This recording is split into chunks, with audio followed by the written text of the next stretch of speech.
অন্তর্বর্তী সরকারের ভূমি ও বেসামরিক বিমান পরিবহন ও পর্যটন মন্ত্রণালয়ের উপদেষ্টা প্রয়াত এএফ হাসান আরিফকে শনিবার বাদ-জোহর রাজধানীর মিরপুরে বুদ্ধিজীবী কবরস্থানে দাফন করা হবে।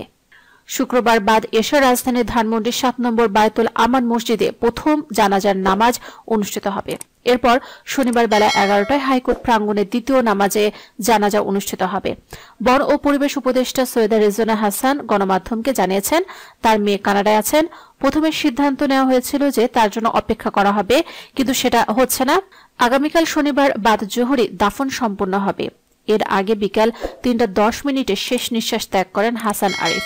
মৃত্যুকালে তার বয়স হয়েছিল ৮৩ বছর।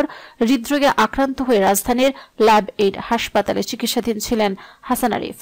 গত ৮ আগস্ট অন্তর্বর্তী সরকারের উপদেষ্টা হিসেবে শপথ নেন হাসান আরিফ। ২০০১ থেকে ২০০৫ সালের ২৮ এপ্রিল পর্যন্ত অ্যাটর্নি জেনারেলের দায়িত্ব পালন করেন তিনি।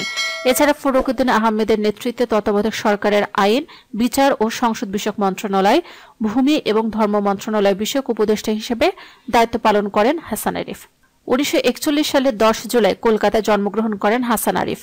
কলকাতার সেন্ট জেভিয়ার্স কলেজ থেকে মাধ্যমিক এবং উচ্চ মাধ্যমিক শিক্ষা সম্পন্ন করেন। এরপর কলকাতা বিশ্ববিদ্যালয় থেকে স্নাতক এবং এলএলবি ডিগ্রি সম্পন্ন করেন। ১৯৬৭ সালে ভারতের পশ্চিমবঙ্গের কলকাতা হাইকোর্টে আইনজীবী হিসেবে তালিকাভুক্ত হন।